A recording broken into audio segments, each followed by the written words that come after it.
Ողջույն հարգելի հեռուստադիտողներ, 168-ը շարունակում է աշխատանքը, եթերում ռևյուն է, մեր տաղավարում այսօր հյուրընկալել եմ Ազգային ժողովի Բարգավաճ Հայաստան խմբակցության падգամավոր Գևորգ Պետրոսյանին։ Շնորհակալ եմ Պատրոն Պետրոսյան, մեր հրավերն ընդունելու համար։ Պարոն Պետրոսյան, վերջին օրերին քաղաքական օրակարգը լցվել է այլ թեմաներով, մասնավորապես ակտիվորեն քննարկվում է հիմա օրինակ Լիլիթ Մակունցին Միացյալ Նահանգներում դեսպան նշանակելու հարցը, սրանից մի քանի օր առաջ մամուլի թիվ 1 թեման եւ քաղաքական օրակարգի թիվ 1 թեման նախկին զինդատախազ Գագիկ Ջահանգիրյանին ԲԴԽ անդամ նշանակելու հարցն էր։ Ըստ ձեզ, արդյոք նմանատիպ հարցերը եւ նմանատիպ հարցերի ակտիվ քննարկումը նպատակ չունեն շեղել պարզապես օրակարգը ընդդիմության գոնե թե թիվ 1 պահանջից Նիկոլ Փաշինյանի հրաժարականի հարցից։ Ես չեմ կարող հերքել կամ հաստատել այդպիսի նպատակի առկայություն, այսինքն որ իշխանությունը հատուկ այդ նպատակով են այս նախաձեռնություններով հանդես եկել, բայց նախաձեռնությունների վերաբերյալ առիթ իհարկե անկեղծ ասած ունեցել եմ արտահայտվելու, բայց հիմա չեմ զլանա կրկնել այն, ինչ ասել եմ։ Գագիկ Ջահանգիրյանի մասով ասել եմ եւ կրկնում եմ, ինքը եղել է իմ դասախոսը, ես իր անձի վերաբերյալ ոչինչ չունեմ, իր անձի դեմ ոչինչ չունեմ, բայց եթե մենք ուզում ենք իրադրությունը գնահատել Նիկոլ Փաշինյանի ասած ֆորմատով, այսինքն նոր Հայաստան, նոր մարդիկ, այս ֆորմատով ինքը չի տեղավորվում։ Եվ նաև դատական օրենսգրքի 90-րդ հոդվածի 8-րդ մասը սահմանում է, որ այն արգելքները, որոնք սահմանված են դատավորների համար, հավասարապես գործում են նաև ԲԴԽ իրավաբան գիտնական անդամների համար, այսինքն այս մասով տարիքային սահմանափակումը կա եւ Փաշինյանը իր սովորության համաձայն հերթական անգամ հանցակից դարձրեց ազգային ժողովի իրենց քայլի падգամավորներին իր ոչ իրավաչափ մտահղացումների իրականացման գործում։ Գագիկ Ջահանգիրյանը ինքը գրագետ իրավաբան է, լավ քրեագետ է, մենք այդտեղ խնդիր չկա, բայց այստեղ իրավունքի հարցն է, եթե մենք խոսում ենք իրավական պետության, եթե մենք խոսում ենք բոլոր գործընթացները օրենքի շրջանակներում իրականացնելու մասին, ապա իրենք պարտավոր են սա հաշվի առնել, որովհետև վաղը մյուս օր եթե իշխանություն փոխվեց, ցանկացած մեկը կարա վիճարկի Գագիկ Ջահանգիրյանի նշանակումը կամ ընտրությունը։ Գագիկ Ջահանգիրյանն էլ ասաց ընդդիմությունը ովքեր դեմ են, թող գնան դատարաններում վիճարկեն։ Չէ, դե գիտեք, հիմա ինքը հաշվի առնելով, որ այսօր դատարանները իհարկե հարգանք ունենալով մեծագույն հարգանք մեր դատական ապարատի շատ ներկայացուցիչների նկատմամբ, բայց նաև մենք գիտենք, որ ունենք դատավորներ, որում որ մուտք կագրվեց գործը իր վրա, ինչ ասեն անելու է։ Մենք դա էլ գիտենք, չէ՞, մենք ունենք այդպիսի դատավորներ։ Հիմա երևի իրանց բան այդ ապահովագրությունը ռուսերեն չան ստրախովկեն դրա վրա է, բայց ի վերջո փաստենը որ մարդու տարիքը լրացել է, եւ եթե տարիքի լրանալը հիմք է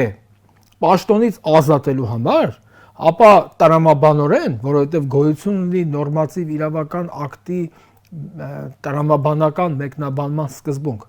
այնտեղ շատերը որ չեն կարդում գրականություն, այ օրինակ շատ հայտնի իրավաբան Վլադիկ Ներսիսյանցը երջանկահիշատակ մի աշխատություն ունի, որ իրանք որ կարդան կհասկանան իրավական ակտի տրամաբանական մեկնաբանությունը։ Եթե տարիքը լրանալը հիմքը ազատման համար, դա նշանակում է, որ եթե քո տարիքը լրացել է, դու այլևս չպետք է հավակնես այդ պաշտոնին։ Այսինքն ոչ թե Գագիկ Ջահանգիրյանը մասնագիտական գիտելիքների առումով չի բավարարում։ Ես այդպեսի բան տարիքային անհամապատասխանություն։ Զուտ տարիքային։ Հիմա Նիկոլ Փաշինյանը, քանի որ ուզում է իր հետույքը եւ այլ հետնամասերը ապահովագրի հետագա ոտնձգություններից, ընդ որում իրավաչափ ոտնձգություններից։ Ինքը դրա համար ուզում է ամբողջ պետական ապարատը, քանի ինքան դե նստած է այդ կառավարական շենքում, համալրել իր սեփական կադրերով։ Բայց դա իր կադրն էլ չի, ընդհակառակ ինքն է Ջահանգիրյանի ոչ թե կադր այլ բանը երեխան, որովհետեւ Ջահանգիրյանը Լևոն Տեր-Պետրոսյանի կադրն է։ Իդեպ Նիկոլ Փաշինյանը այդ հներ որ ասում են, հա, այսինքն ես երեկ էլ մի այլ առիթով ասացի, ամենահինը Նիկոլ Փաշինյանն է։ Նա քաղաքական բրածո է դարձել արդեն, չնայած իր ոչ այդքան զառամյալ տարիքին։ Քանի որ խոսեցիք դատական Ինչ վերաբերում է այստեղ մի ճշտող հարց, այսօր հանդիպել է Արդարադատության նախարարությունում խորհրդակցություն է ունեցել Նիկոլ Փաշինյանը, դարձյալ հաղորդագրությունը տեղադրել է իր Facebook-յան էջում, նշված է, որ բարեփոխումների արդյունքները իհարկե միանգամից չէ, որ տեսանելի են դառնում, բայց համոզված են, որ հետևողական քայլերի շնորհիվ կկարողանանք հասնել մեր նպատակի իրագործմանը, ունենք մեր առաջ այն է անկախ դատական համակարգի եւ արդար դատական համակարգի հաստատում։ Ուրեմն անկախ դատական համակարգ այսօր Հայաստանում գոյություն չունի, գոյություն ունեն առանձին դատավորներ, ովքեր իսկապես հարգելով իրենց տված երթումը հավատարիմ են մնում դրան եւ արդարադատություն իրականացնում են օրենքի տառին համապատասխան։ Բայց այսօր գիտեք ինչ, այդ անկախ դատական համակարգը այդպես առանձին չի կարելի դիտարկել։ Անկախ լրիվ անկախ դատական համակարգ ունենալու համար դու պետք է ունենաս լրիվ անկախ բանը, ոստիկանություն, հա, լրիվ անկախ ազգային անվտանգություն, որովհետև լրիվ անկախ քննչական ծառայություն, լրիվ անկախ հատուկ քննչական ծառայություն։ Մեզ մոտ ինչ վիճակ է, դրանք մեզ մոտ ես ինչ ասեմ, ժողովուրդը շատ լավ գիտի ինչ վիճակ է, խայտառակ վիճակ է։ Եթե այսօր Նիկոլ Փաշինյանը իր պաշտոնավարման արշալույսին, հիշում եք հրապարակից ինչ ասեց, ասեց խիտես դատավոր կա, որ ես մի բան ասեմ չանի։ Այո։ Այս պայմաններում մենք ինչի մասին ենք խոսում։ Այդ նույն Նիկոլ Փաշինյանը չէր, որ որպես համանդրական կարգի տապալման դասական դրսևորում 2019 թվականին մայիս ամսին նախորդ օրը ուղերձով հանդես եկա, որ արգելափակեք դատարանների դռները։ Այսինքն այս իշխանության պարագայում խոսել արդար եւ անկախ դատական համակարգի մասին իմաստ չունի, հարգելով մեր շատ դատավորների, ովքեր իսկապես հավատարիմ են մնացել իրենց կոչմանը եւ իրենց վարույթում եղած գործերով կայացրել են օրինական որոշումներ, բայց այսօր ես չեմ կարող պնդել, որ մենք ունենք անկախ դատական համակարգ, որովհետեւ գիտեք ինչ, ոչ մի իշխանության օրոք, հարգելի աղաներ, ոչ մի ղեկավար իրան այդպիսի լակտիություն չի թույլ տվել, որ ասենք արդարադատություն իրականացնողներին անվանի վնգստացողներ։ Դե Դավիթ Խաչատուրյանը ԲԴԽ նորանշանակ անդամ ասաց, եթե ասել է ուրեմն տեղ ուներ։ Հիմնավորումն Հիմա ես Դավիթ Խաչատուրյանի կարծիքը չեմ կիսում, բայց գիտեք ինչ, եթե կան վնգստացող դատավորներ, ու ես նկատի ունեմ, եթե կան օրինախախտ դատավորներ, նրանց վերաբերել կարող են իրականացվել նրանց հետ կապված կոնկրետ գործողություններ, բայց մեկ կամ երկու վնգստացող դատավորի պատճառով ամբողջ համակարգը վարկաբեկել, հետո ասել մենք Նիկոլ Փաշինյանի օրոք ունենք անկախ դատական համակարգ, դա սուտ է ուղղակի։ Մենք ոչ միայն կներեք անկախ դատական համակարգ չունենք, մենք այսօր չնայած գործող օրենսդրության համեմատությամբ եւ ոստիկանությունը եւ ազգային անվտանգության ծառայությունը եւ պետական վերահսկողական ծառայությունը անմիջականորեն ենթարկվում են վարչապետի, նրա անմիջական վերահսկողության ներքո են, բայց այդպիսի անտեսված, առհամարված համակարգեր մենք երբեք չենք ունեցել։ Պարոն Պետրոսյան, ոստիկանությունը պատրաստ է մի հրահանգով անցնել բոլոր սահմանները։ Սենց բան չի եղել։ Ինձ խնդրում եմ ճիշտ հասկանաք։ Սրանով ներողություն, ես ոչ ինչ-որ առիթ ունեմ, ոչ է ցանկություն, ոչ է դրա ես երբևէ չեմ ունեցել այդպիսի անհրաժեշտություն նախկին իշխանություններին փառաբանելու, որովհետև նախկին իշխանություններն էլ իրանց վախտով եմ ասել ինչ որ պետք էր, բայց սենց ստրկացված ոստիկանական համակարգ, երբ որ 8 հոգի հարձակվում են մի երիտասարդ աղջկա վրա, որ տանեն բերման ենթարկեն ոստիկանության բաժին խաղաղ երթին մասնակցելու համար, մենք սենց վիճակ չենք ունեցել։ Հիմա մյուս պնդումը, դուք համամիտ եք, որ այսօր Փաշինյանը նման հարցեր դնելով շրջանառության մեջ թելադրում է օրակարգ եւ ձեզ ընդդիմադիրներից շեղում է իր հրաժարականի պահանջից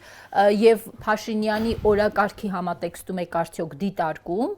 Պաշտպանության նախկին նախարար Դավիթ Տոնոյանի ծավալուն հարցազրույցը։ Ճիշտն ասած, Դավիթ Տոնոյանի ծավալուն հարցազրույցին տեղյակ չեմ, իսկ Նիկոլ Փաշինյանը ոչ իր գաղափարով, ոչ իր անցյալով, ոչ իր ինտելեկտով, ոչ էլ այս պահի կշռով ի վիճակի չեմ մեզ բան թելադրի, եթե մնում պակաս, մեզի եթանք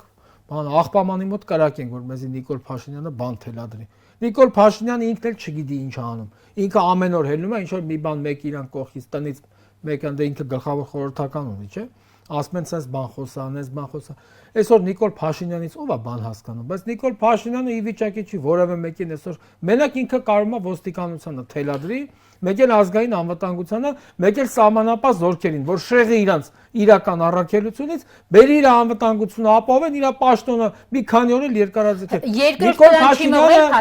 Նիկոլ Փաշինյանը ֆիզիոլոգիապես չէ, բարոյապես եւ քաղաքականապես նա մահացել է։ Պարզապես բանը բարոյական ու քաղաքական մահվան դեպքում թաղման արարողակարգ հայտնի չի։ Ֆիզիկապես թող ինքը երկար ապրի, բայց ապրելու է ուղիղ աշխատանքային քրեակատարողական։ Պարոն Պետրոսյան, նրա հրաժարականի պահանջը երկրորդ պլան չի մղվել։ Ոչ մի դեպքում։ Նրա հրաժարականի պահանջը առաջնային պլանի վրա է, եղել է եւ մնում է այդպես։ Հիմա Տոնոյանի հարցազրույցին տեսեք, նախկին նախարարից մի հատված եմ ուղղակի մեջ բերում, ասում է, չենք կարողացել հաղթահարել պատերազմի պայմաններում վարչապետ, Պաշտպանության նախարարություն, գլխավոր շտաբի հրամանատարական ուղղահայացին վերաբերող անհստակությունը եւ դրանից առաջացող խոչընդոտները։ Արդյոք նման պնդումներ, ինչպես նաեւ Դավիթ Տոնոյանն ասում է, որ իրենք չեն կարողացել հասնել նրան, որ կարողանան դիմակայել անհպում 5-րդ սերնդի պատերազմին եւ այլն, բերում է անընդհատ արդարացումներ, թե ինչու պատերազմում պարտվեցինք։ Իմ նշածը եւ մյուս արդարացումներն արդյոք Դավիթ Տոնոյանին ազատում են պատասխանատվությունից։ Ես Դավիթ Տոնոյանի հանդեպ միշտ ունեցել եմ մեծ հարգանք եւ միշտ այն կարծիքին եմ եղել, որ ինքը ազնիվ է հասարակության հետ հարաբերություններում, բայց հիմա գիտեք ինչ, սկսում եմ մի քիչ վերանայել իմ դիրքորոշումը։ Այդ ամեն ինչը որ կար, բա Դավիթ Տոնոյանը ինչի ժամանակին չէր ասում։ Ըստ ձեզ ինչու չէր ասում։ Որովհետեւ իրանք գիտեք ինչ, միշտ ունեն այսպիսի սկզբունք, հրաման են կատարում։ Արա բայց ինչ հրաման եք դուք կատարում։ Հիմա քեզի մեկը կոնկրետ Դավիթ Տոնոյանի մասին չի, Պաշտոնյայի մասին։ Ասում է գնա հորդ կրակի։ Դու գնում հորդ կրակում ես կամ մորդ, հետո գալի ասում ես հրաման եմ կատարել, կներեք, սա կներեք, մոտավորապես նույն բանն է։ Եթե այդպիսի բան կար, ազնիվ պետական պաշտոնյան, տեսեք, որ դուք նայեք իրանց երթումը, այդ երթման մեջ գրած չէ, մենք ծառայում ենք Նիկոլ Փաշինյանին, այս ինչ։ Ծառայում են բոլորը հայրենիքին։ Հայրենիքին, իսկ հայրենիքին ծառայող մարդը եթե այդպիսի վտանգ է տեսել իրական եւ չի բարձրաձայնել, հիմա հետին թվով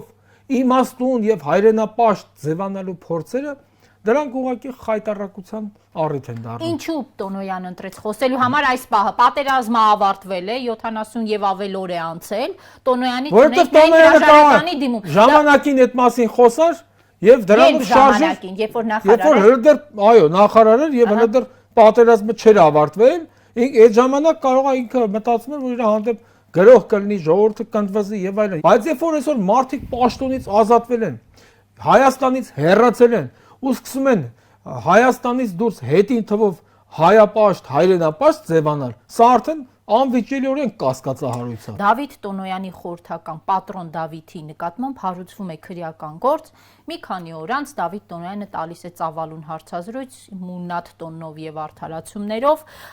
Դուք կապ տեսնում եք այստեղ։ Կամ գուցե Փաշինյանին ակնարկ, որ կարող է Դավիթ Տոնոյանը հետագայում նաեւ ինչ-որ գաղտնիքներ բացահայտել։ Ես Դավիթ Տոնոյանի հանդեպ իմ հարգանքս ամենայն ծավալով կպահպանեմ, եթե նա հիմա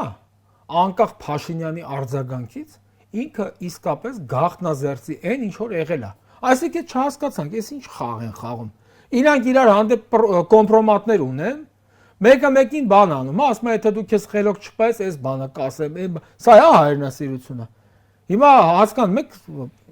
իրանց կարգավիճակը այնպեսին է, որ իրանք պարտավոր են ի սկզբանե անկեղծ լինել, իհարկե պետական գաղտնիքները պայելով, բայց ես չեմ կարծում, որ դա պետական գաղտնիքների մասն է։ Սա անձնական բնույթի եսի մինչերը մեկը մեկի մասին էս գիտի, այն մեկը նրա մասին են, իրար շանտաժանելով ժողովրդին։ Տոնոյանը մի հատ էլ Փաշինյանին շանտաժ է անում։ Ես մտածում եմ, որ այստեղ կա շանտաժի էլեմենտ, որովհետև նորից եմ ասում, հարգելի աղաներ, եթե Տոնոյանը գիտեր, որ մենք այս պատերազմում պարտվել ենք, ինչի՞ չէր ժամանակին ասում։ Այսքան երեխու գլուխն է ինձ առավել։ Սրա տրամաբանությունը ո՞րն է։ Չպետք կրի պատասխանատվություն Տոնոյանը։ Ինչ։ Պատասխանատվություն չպետք կրի։ Իհարկե պետք կրի։ Բոլորը պետք կրեն Նիկոլ Փաշինյանի գլխավորությամբ, որովհետև փաստորեն ստացվում է ըստ չասեմ օթում կախված լուրերի, արդեն իսկ շրջանառվող լուրերի եւ արժանահավատ լուրերի, որ իրանք լավ էլ իմացել են, որ այդ տարածքները պետք է հանձնվեն եւ այդ երեխեքին տարան մատաղ արեցին Փողեր Արցախի դիմաց։ Փողեր ես չեմ կարող ասել, ես այդպեսի բան իրավաբան եմ, ես հարգում եմ անմեղության կանխավարկածը։ Հիմա թե փող ա եղել, ինչ ա եղել, ես չգիտեմ, բայց այն որ փաստորեն տարբեր աղբյուրներից, այդ թվում նաեւ ռուսական աղբյուրներից ասում են, որ մենք ժամանակին ձեզ զգուշացրել ենք պատերազմը շարունակելու աննպատակարարությունը, Նիկոլ Փաշինյանը բանը երևի չգիտեմ, իր գլխավոր խորհրդականի, այսինքն կնոջ կամ չգիտեմ ում ցուցումով ինքը ասել է, չէ, չենք կանգնեցնում, պատերազմը շարունակենք։ Ու այսքան երեխու գլուխ են կերել։ Հիմա ես հասկանում եմ, իրանց գիտեք ինչն է իրանց խնդիրը։ Իրանք բոլորն էլ այդ ամեն մեկը, որ այդ կաշայի մեջ եղել է, իրանք հասկանում են իրանց մեղքի բաժինը։ Ուզում են ամեն մեկը իր վրից ցրած լինի, որ յանի ես մեղք չունեմ, ես կապ չունեմ, բան, ես вообще գործ չունեմ։ Ոչ, բոլորն էլ գիտեն ով ինչի մեջ է մեղավոր։ Եվ բոլորն էլ ժամանակի եւ տարածության մեջ կանգնելու են պատասխանատվության առաջ։ Տեսեք, դուք ասում եք բոլորը ժամանակի եւ տարածության մեջ կանգնելու են պատասխանատվության առաջ, սակայն պարոն Պետրոսյան, ստացվեց այնպես, որ 5000 զոհի, 10000 վիրավորի Արցախի 70 եւ ավել տոկոսի կորստի միակ պատասխանատու իշխանությունը այսօր ոչ միայն չի հեռանում, այլ նաև խոսում է արտահերթ խորհրդարանական ընտրություններ անցկացնելու մասին եւ ձեզ էլ ընդդիմադիրների ձեռնոց են նետում, ասում է, եթե կարծում եք, որ չունեմ ժողովրդի վստահությունը, լավ, եկեք գնանք արտահերթ խորհրդարանական ընտրության։ Այստեղ ընդդիմությունը մեղավորություն չունի, որ այս իշխանությունը միջև հիմա շարունակում է ոչ միայն պաշտոնավարել, այլ խոսել արտահերթ ընտրության մասին։ Անձամբ ես իմ անունից եմ ասում, ես հիմա քաղաքական ուժի անունից չեմ ասում։ Ես այդ ձեռնոցը շպրտում եմ Նիկոլ Փաշինյանի ճակատին։ Ինչ արտահերթ ընտրության մասին է խոսքը, այդ աղա։ Եթե դու ասում ես, որ սա լեգիտիմ խորհրդարան է, խորհրդարանը ինչ կապ ունի այս ամեն ինչի հետ։ Դու ես ձախողել պատերազմը, քեզ հրճակել էիր գերագույն հրամանատար զինված ուժերի, մի հատ էլ ռոժը ծառած հելում ասում էիր ոչ մեկ թող չկասկածի։ Ես էլ այն ժամանակ հենց առաջ էր ասի, ես կասկածում եմ ու ոչ միայն կասկածում եմ, այլև համոզված եմ, որ դու ընդհանրապես կապ չունես հրամանատարական գերագույն գլխավոր հրամանատարի կարողությունների։ Արա, բա որ դու գերագույն հրամանատար ես, այդ աղա։ Բա դու ինչի՞ չես հիմա գնում զբաղվում մեր ռազմագերիներով, հա՞։ Մի հատ կարող ենք իմանալ։ Գուցե դա պահում են արտահերթ խորհրդարանական ընտրությունների որպես խաղաքարտ։ Գիտեք ինչ որ միակ գեդինը մտնելուց ուրիշ տարբերակ չունի Նիկոլ Փաշինյանը։ Այն օրը մի մանդատակիր իրանցից, դե падգամավոր չի, նա մանդատ կրող է, ամեն մի մանդատ կրող դա падգամավոր չի, արդեն ասել։ Ասում էր ընդդիմությունը շահարկում է ռազմագերիների թեման։ Արա դուք ապուշ չեք, արա։ Բա ինչ ասենք մենք։ Այսօր երբ որ ես խոսում եմ, դուրս եմ գալի փողոց, ինձ մոտենում է քաղաքացին, ասում է պարոն Պետրոսյան, մեր երեխան 3 ամիս է, խաբար չունենք։ Չգիտենք մահացած է, կենթանի է, անհետ կորած է, ռազմագերի է, ինչ։ Ես չեմ կարողանում պատասխանել, որովհետև ես լծակ չունեմ այդ մարդուն, ոչ այդ պահին արձագանքելու, ոչ էլ նրա խնդիրը։ Բա մենք ումից ինչ ուզենք, այսինքն ընդդիմությունը կանգնի քաղաքացիներին ասի մեզի մի դիմեք ոչ մի հարցով, մենք ոչ մի բան այդ գործ չունենք, գնացեք ձեր լեգիտիմ Նիկոլին դիմեք։ Չէ, ընդդիմությունը մեղավորություն չունի, որ այսօր այդ իշխանությունը շարունակում է պաշտոնավարել, այսօր Իմ քայլը խմբակցությունը փակնիստ է անորակարգում է Սահմանադրության 92-րդ հոդվածի փոփոխության մի նախագիծ, Նիկոլ Փաշինյանը եւ իր քաղաքական թիմը պատրաստվում են 2/3-ով 88 կողմ падգամավորով փոխել Սահմանադրությունը, գնալ խորհրդարանի ինքնալուծարման։ Հիմա տեսեք սրա բացատրությունը։ Չեք մտածում, որ միջև դուք քննադատում եք, ասում եք Նիկոլ Փաշինյան դավաճան հեռացի, ընդդիմությանը կկանգնեցնի փաստի առաջ կհայտարարի խորհրդարանական ընտրություններ։ Չունեք նման մտավախություն։ Մտավախությունը իհարկե կա, բայց մենք այս պահին դրա դեմ առնելու իրավական լծակ չունենք։ Թողանի։ Թող տեղել իրան դրսևորի, բայց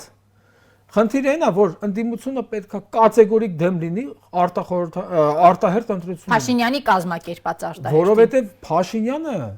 նա նենց է ձուլվել իր աթոռին։ Ոչ մի ուժ ֆիզիկայում հնարավոր չի, որ իրան կարնա դրանից պոկի։ Ինչի, որովհետև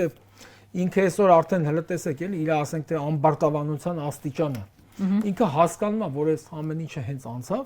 ինքը թիվ 1 դատապարտյալն է լինելու։ Հիմա դրա համար էլ ուրիշ բան է հնարել։ Հիմա իր օրոք կազմակերպի արտահերթ ընտրություններ,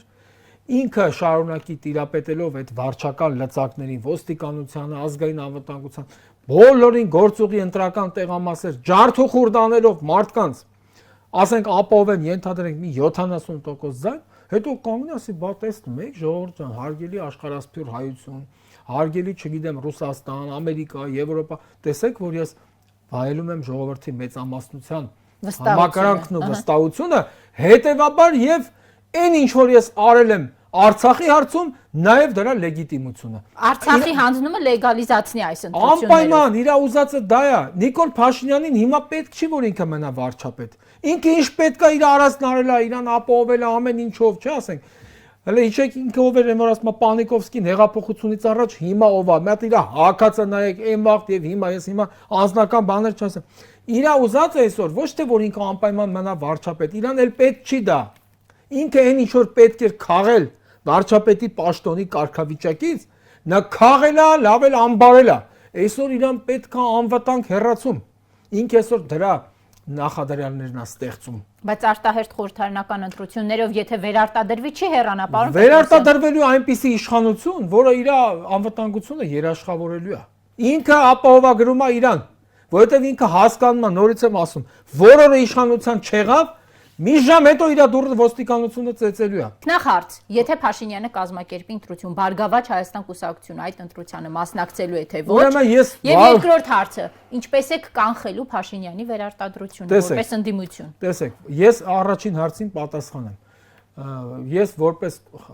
քաղաքական ուժի ներկայացուցիչ, այդպիսի քննարկում մենք չենք ունեցել,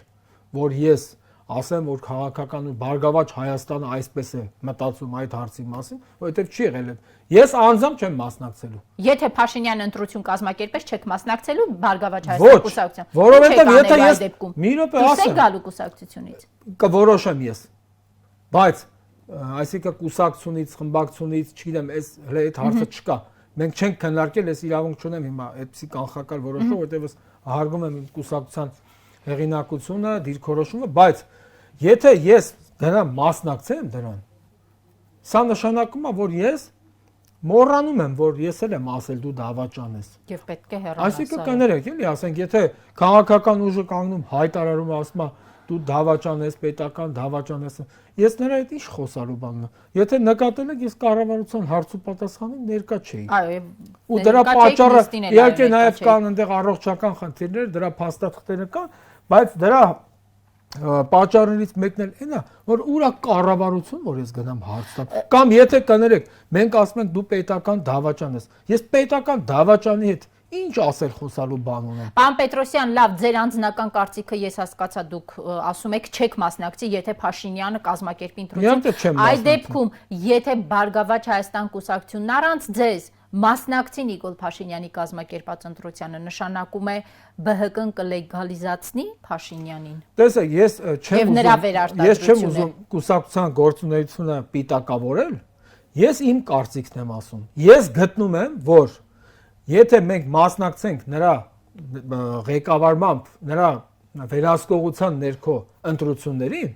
դա նշանակում է, որ մենք կհակասենք նրան, որ մենք ասել ենք, որ դու պետական դավաճան ես։ Ինքը թող հեռանա,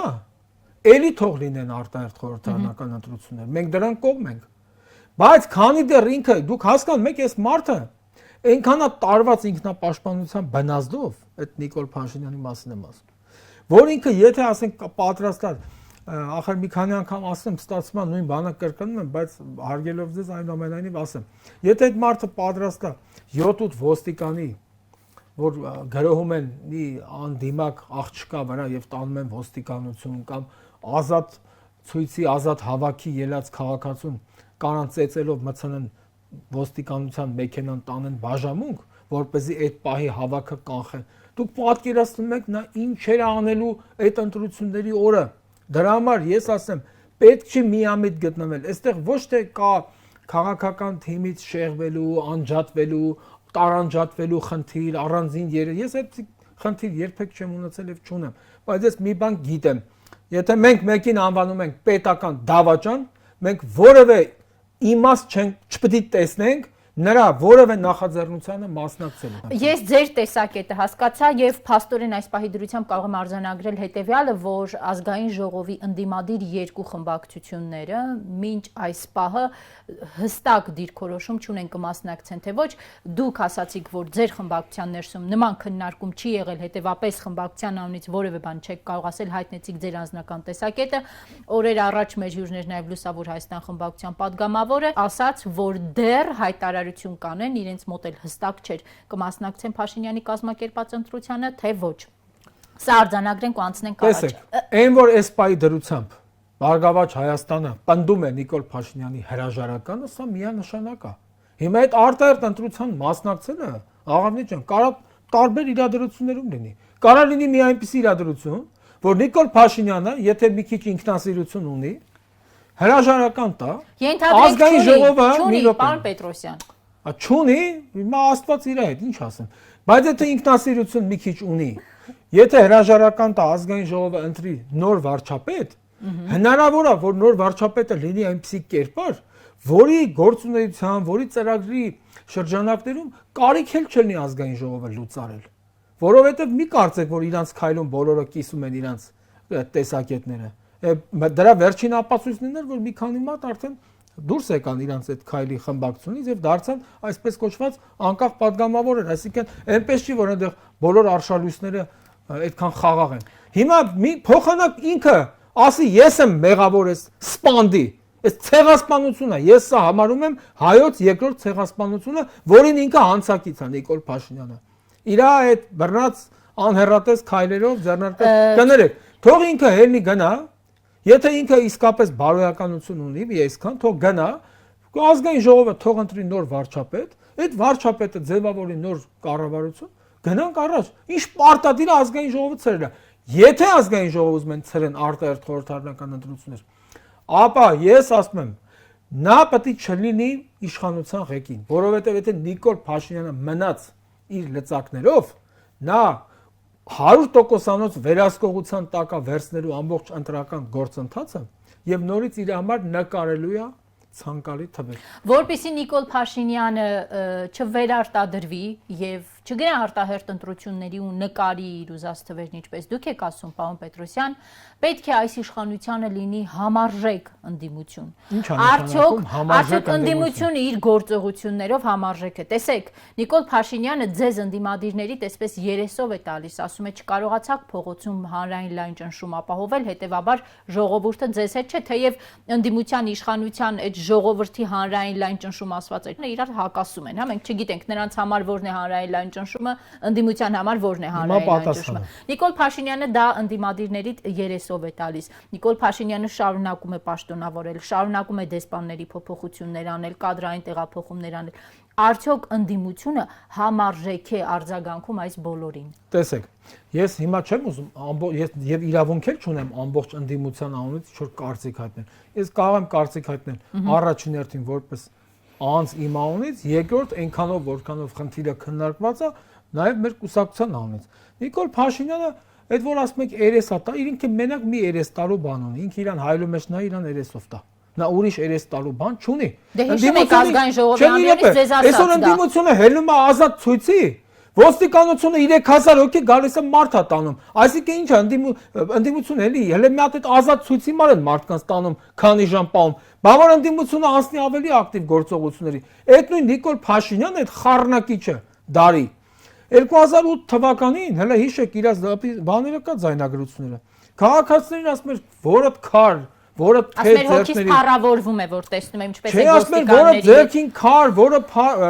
փայտ։ Հենց ամեն բան այսօր Նիկոլ Փաշինյանը անզեն մարդկանց հանձնարարություն տալի տանեն ձերբակալեն, փակեն, օրերով անհանգստություն պատճառեն։ Դուք պատկերացնում եք, որ այսօր հիմա մենք կոչ անենք ընդդիմությանը, ասենք հելնենք, եկեք քարերով ու փեդերով գնանք կառավարության վրա։ Նիկոլ Փաշինյանը այս գիշեր 5000 հոգի մարդ կառանավորել կտա։ Նա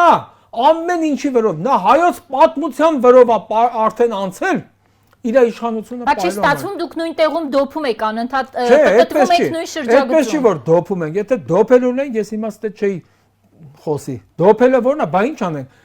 Բայց ես մի բան էլ գիտեմ եւ մի բան եմ պնդում։ Սա էլի իմ անունից եմ ասում։ ականանդական ատամանն Նիկոլ Փաշինյանը այսօր երկիրը չի ղեկավարում Սահմանադրությանը համապատասխան։ Հետևաբար եւ ժողովուրդը ունի ապստամբության իրավունք, որը ամրագրված է միջազգային նորմերով։ Այդ մասին դեռ 1776 թվականին Ամերիկայում արդեն ակտ ընդունվեց, որտեղ ճանաչվեց ոչ ճիշտ ղեկավարվելու դեպքում ժողովրդի ընդվզելու իրավունքը։ Ժողովուրդը ունի ընդվզելու իրավունք։ Պարզապես սրանք գիտեք, հիմա որ ես հելեմ ասեմ, բա հելեք վաղ այդ հանք փետերով, չգիտեմ, սվիններով, մի անգամից ասել են բռնության կոչ անում, չգիտեմ իշխանության զավթը։ Չէ, բռնության։ Բայց ժողովուրդը ունի ապստամբելու իրավունք։ Եվ Նիկոլ Փաշինյանը, եթե ինքը երկիրը ղեկավարի Սահմանադրության տառին համապատասխան, ժողովուրդը այդ ժամանակ կաշկանդված կլինի ինքն էլ իր քայլերը անել։ Եվ նաև ընդդիմությունը։ Դե ես նկատի ունեմ ժողովուրդ ասելով, այս բանին նկատի ունեմ ընդդիմադիր զանգվածը, հարգելով նաև մյուսներին, բայց այսօր Նիկոլ Փաշինյանը Սահմանադրությամբ է ղեկավարում երկիրը։ Այսինքն ես ճիշտ հասկացա, եթե Փաշինյանը շրջանցում է Այո, Սահմանադրությունը, ժողովուրդն իրավունք ունի եւս պետք է շրջանցի Սահմանադրությունը իդեպ։ Հերիքա մենք այդպես լոլո կարդանք, որովհետև գիտեք ինչ, ես ճիշտ եմ ասում անկախ դրանից հետո ինչա սպասվում, ինչ պիտի արվի, ես ամեն ինչի պատրաստ եմ, բայց ժողովուրդը ճիշտ ասում է լավ, ընկեր ջան, դուք հելում եք որպես ընդդիմություն։ Ասում են հոգնեցինք Նիկոլ Դավաճյանը Սահմանադրության անուն տակ փոփոխություն ենք ուզում։ Եղբայր փոփոխությունը ժողովրդի աջակցությամբ իրանց քայլի падգամավորներին բերման ենթարկելն ազգային ժողով դնել ես ասել եմ մի քանի առիթով նորություն չեմ ասում, աղավնի ջան։ Ուրեմն առաջին իր հրաժարականի նախաձեռնությանը քվեարկե։ Դրա համար այդքան շատ մարդ պետք չի 44 ձայնապետ։ Եվ երկրորդ 67 ձայնով էլ իր հրաժարականը որոշել ընդունել։ Անվստահություն հայտ։ Պարոն Պետրոսյան, այստեղ իշխանությունից ձեզ կհակադարձեն, այ երբ խոսվում է հակասահմանադրական մեթոդներով ընդդիմության գործելու հնարավորության մասին, դա իշխանությունը որակում է հեղաշրջման փորձ եւ ասում է գնում եք ռևանշի իդեպ Գուրգեն Արսենյանը մարդ կուսակցության ղեկավար անդրադառնալով ընդդիմության գործողություններին ասել է, որ հանրային լայն ճնշում ընդդիմությունը չի կարող ապահովել մարդիկ ընդդիմադիրների շուրջ չեն համախմբում, որտեվ այդ օրինակ այդ 17 նրանք ռևանշիստներ են։ Ժողովուրդը հասկանում է, որ գործ ունի ռևանշիստի հետ, դրա համար էլ չի գնում նրանց կողքը չի կանգնում եւ պարոն Արսենյանն ասել է, որ իրենք են այ գալու, ձևավորվելու է նոր ընդդիմություն, որը ներկայացնելու է Հայաստանի Հանրապետության շահը։ Գուրգեն Արսենյանին ընդհանրապես քաղաքական գործոն չեմ համարում։ Հետևաբար ես ուղղակի խնայեմ այդ ժամանակը չանդրադառնամ նրա արտահայտություններին, բայց մի բան կա։ Սրանց ուզածը գիտեք ինչն է, քաղաքացիական պատերազմ հարուցելը։ Իշխանության ուզածը։ Այո։ Իրանք այդ որ այդքան ասում են ժողովուրդը չի։ Արա ձեր ուզածն ի՞նչ է։ Ժողովուրդը ինչից է բաղկացած, աղավնի ջան։ Հասարակությունը ինչ խավերից է բաղկացած։ Տարբեր են։ Մտավորականություն, չէ, ասենք արվեստի բնագավառ, սպորտի բնագավառ, բանվորական, ասենք զբաղմունքի մարդկանց Հիմա բոլորը դեմ են իրան։ Հələ մատ դուրս եկեք փողոց, ասեք ով է բան Գոհ Նիկոլ Փաշինյանից։ Մի երկու ապուշ կարող է հենեն են սովորացրած, զոմբիացած են որ կան, հիմար սկսեն կասկածելի հոգեվիճակում արտահայտություններ անեն։ Բոլորը դժգոհ են։ Արվեստի բնագավառը այսօր արվեստի ամբողջ բնագավառը մատնվել է անգործության։ Դե Հովիկ Աղազարյանն ընտիր երեք որ ասում է կարևորը մեր գյուղի խաղողագործները չէ։ Սկսենք նրանից որ ձեր գյուղը, եթե դու Սյունիքում ես, ձեր գյուղում խաղող աճում է, թե չէ։ Սյունեցի է, եթե չեմ սխալվում։ Սյունիքում խաղող աճում է, ես ինչքան գիտեմ չի աճում։ Եթե անգամ մեկն ու երկուսն էլ աճացնում են, պատկերացրեք ինչքան քիչ զանգված են իրենց գյուղի խաղողագործները, որոնք պահանջեն Նիկոլ Փաշինյանի հրաժարականը, որ դա նոր հիմնավոր համարվի։ Բայց այսօր տեսեք, աղավնի ջան, արվեստի աշխարհը անգործության է մատնված։ Շինարարություն, բանվորական աշխատուժի բան չկա հիմա։ Կարիք չկա։ Տնտեսությունը կանգ է առել առհասարակ։ Չկա ինչ տնտեսություն։ Ոչ մի ներդրում չկա։ Առևտրականները դժգոհում են։ Գնացեք ցանկացած թե մսի առևտրից, թե շորեղենի առևտրից, թե տնտեսական ապրանքների առևտրից, թե տեխնիկայի առևտրից։ Բոլորը դժգոհում են, խնդրում եմ այցելեք խանութներ, հարցրեք։ Գիտու համալսարանը կործանվել է, համալսարան չկա։ Գիտական հաստատությունները մեռել են։ Լավ, ասենք ինչա պետք, որ սա այս մարդը ուզածն է այդ Նիկոլ Փաշինյանի, որ ժողովրդին, որ ասում է ձեր համար ժողովուրդ չի գալի, բերի մի 15-20 հազար հոգու սպանդի ենթարկի, կազմակերպի քաղաքացիական պատերազմ, հետո թուրքը գա, այս ամբողջ մեր երկիրը տիրի, ինքն էլ ասի դուք եք մեղավոր, Դուք ներքին անհնազանդություն Այսինքն, ունեցաք, թշնամին օգտվեց մեր ներքին անհնազանդությունից։ Երբ ընդդիմադիրներին քննադատում են եւ ասում են, որ ընդդիմադիր որոշ գործիչներ կոչ են անում ռազմական հեղաշրջման ճանապարհով։ Մենք ռազմական հեղաշրջման փորձ չենք։ Նպատակը քաղաքացիական բախումներ հրահրելն է։ Իրանց նպատակը այն է, իրանք որ անդադար են թմկարում։ Նայեք, ինքը երկու խաղակարտ է հիմա ընտրել։ Ասում է կամ թող շատ ժողովուրդ հելնի, Այո։ Կամ էլ ասում ընտրություններ անենք։ Հիմա երկուսի մեջ էլ ավանտյուրա կա։ Նայեք, սկսենք նրանից, որ շատ པարզ հաշվարկ ասեմ։ Տեսեք, ես հեղափոխություն երբեք դա չեմ անվանել, դա իշխանափոխություն եղել։ Իր իշխանափոխության ժամանակ նախ 7000 երեխա կենթանի էր, 10000 զինվորել հաշմանդամ չէր, մի 3000-ն էլ կորած չէին անհետ եւ ռազմագերի չէին։ Քանիսն եղավ։ Դուք պատկերացրեք այդ ամեն մեկը գոնե 2 հարազատի իր հետ միանա, ինչ թիվ է կազմում։ Այսօր այդ մարդիկ նորեն չեմ այնքան արդեն մասնակցել եմ այդ ամեն ինչին, մենք էլ ենք հոգեխանգարմունքի հասել։ Ամեն օր պանիխիդա, թաղում, զինվորի։ Այդքան մարդ չկա արդեն։ Դրան իրանց գումարած, իրանց մերձավոր ազգականներ այսօր մարդկան նորա հուղարկավորել իր երեխային, ինքը այսօր սիրտ ու հավես չունի ելնի փողոց։ Բայց Նիկոլ Փաշինյան դու չես ամաչում, իսկ այդ նույն մարդիկ քո իշխանափոխության ժամանակ քո կողքը կանգնած են եղել, իսկ դու անամոթաբար եւ քո այդ շարլատան երկչակները ասում են, ժողովուրդ չի դուրս գալի փողոց։ Ժողովուրդը այսօր սիրտ ու հավես ունի դուրս գա փողոց։ Ժողովուրդը իր խավերի օբյեկտիվ պատճառ է։ Իհարկե, նաեւ եղանակային պայմանների խնդիր կա, բայց ինքը չի մարսելու, ես ասել եմ, հեսա կտենա։ Մի ամիս անց, ամիս ու կես անց հենց մի քիչ եղանակները հարմար եղան փողոցային պայքարի համար եւ նաեւ ծնողները դուրս եկան այդ վշտից, իրանք ելնելու են Նիկոլ Փաշինյանի գլուխը կոտրեն, որովհետեւ դա ենթակա է կոտրելու։ Եվ պարոն Պետրոսյան, հնարավոր է արդյոք ընդդիմադիր դաշտում բեկում մտցնի Ռուսաստանի դեսպան Կոպիրկինի հանդիպումը Լևոն Տեր-Պետրոսյանի հետ, 3 հանդիպում է կայացել, մամուլում եղան հրապարակումներ, որ դեսպանը պատրաստվում է նաև հանդիպել Հայաստանի Հանրապետության երկրորդ եւ երրորդ նախագահների հետ։ Ուզում եմ այստեղ միևնույն ժամանակ ընդգծել, որ Միացյալ Նահանգների դեսպանն էլ հանդիպել է Հայաստանում արևմտամետ գործիչների հետ, հա, մյուս թևի հետ էլ Միացյալ Նահանգների դեսպանն է հանդիպել։ Հնարավոր է այստեղ բեկումնային ինչ-որ բան լինի։ Ես գուշակություններով երբեք չեմ զբաղվում։ Հիմա սա գուշակության ժանրից կլինի, որպես ասեմ, հնարավոր է այսպեսի բան։ Թող այդ հանդիպումները լինեն, հանդիպող կողմերը բարի լինեն ապահովել հրապարակայնություն, կլինի տեղեկատվություն, կտրվի գնահատական։ Իսկ հեռանկարում տեսնում եք հետևյալը, որ խոշոր տերությունները Ռուսաստան, Միացյալ Նահանգներ ամեն մեկը իր խաղն է խաղում եւ իր օրակարգն է փորձում պահել եւ Հայաստանը այստեղ արանքում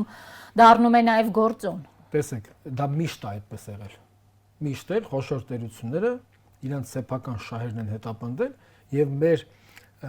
իշխանության քաղաքական վարքագծի ճկունությունը նրանում է եղել, որ կարողանա այդ երկու գործոն պարզապես չդառնա։ Չդառնա կույր գործոն։ Հիմա կույր գործոն դառնալու վտանգ կա։ Իհարկե վտանգ կա, քանի Նիկոլ Փաշինյանը այս ղեկավարության գլխին է, վտանգ կա։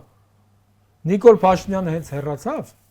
այդ վտանգը կչեզոքանա, բայց միշտ էլ այդ վտանգը եղել է։